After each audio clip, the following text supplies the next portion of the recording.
All right, this is Robert Carter, SANY District Technology Coach, coming back to you with Planbook.com. In this video, I'm going to be focusing on inputting lessons and lesson materials into your Planbook account.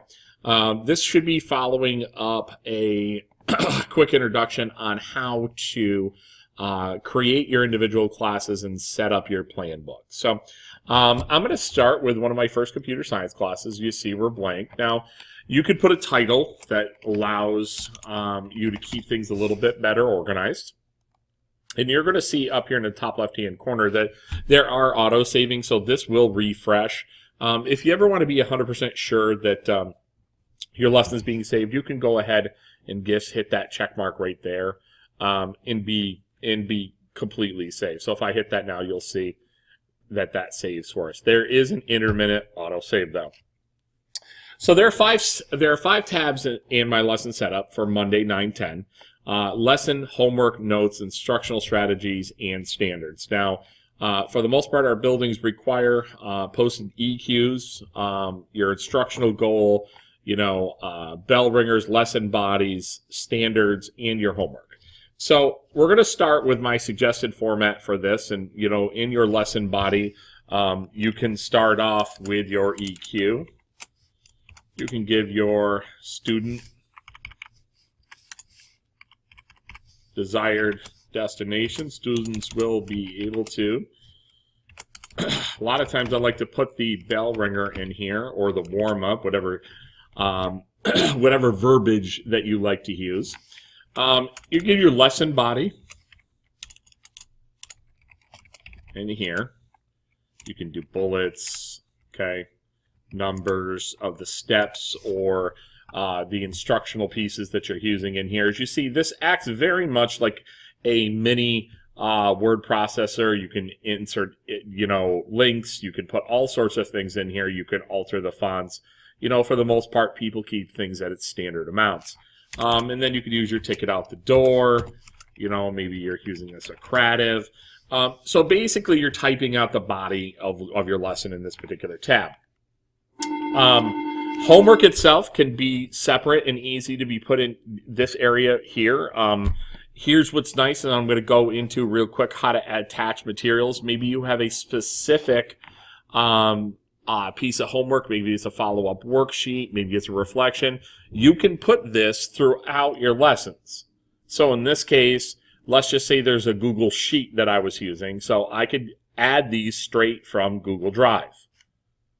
So we can go ahead and hit the Google Drive file and pick something from my Google Drive that I'm going to add to it. Maybe it's a particular math file, okay? Maybe there's a worksheet, okay? Maybe there's something in particular, in this case, an ebook. Maybe I'm doing an ELA story.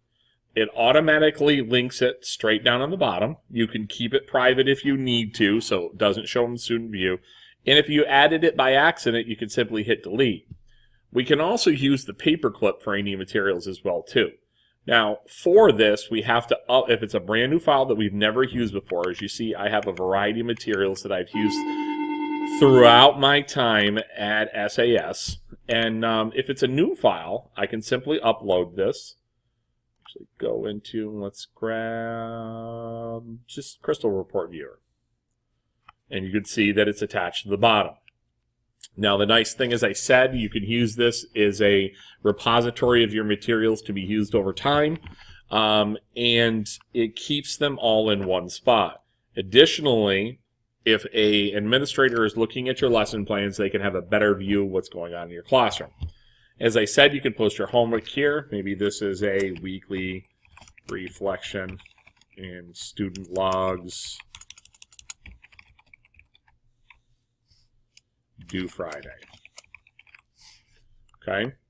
Notes is just going to be miscellaneous materials. You can add instructional strategies if you would like. You do have to go to your My Strategies page and create some, but these are not a requirement. The last one are going to be standards. Now, as you're setting up your classroom, most people already choose a specific framework for them, and you'll see them loaded up here. So Being a computer science teacher, a lot of what I do is going to be ISTE standards. Okay, you could be grade specific. We can look for specific versions and specific parts of those standards. Now, if for some reason the framework that you are teaching to does not exist in your plan book, you want to go right here into framework and find it. Okay? After you add it, you will find it up here. Okay? So in this case, there's that one that I just now added. X out of here. This is adding a lesson, adding lesson materials. So please, lesson body, homework, notes if you need to, but standards are going to be your key areas. And as I said, most of these are going to save as you go. But in the end, make sure you hit this check mark to be 100% sure, and you will find that everything we uploaded is here and ready to go.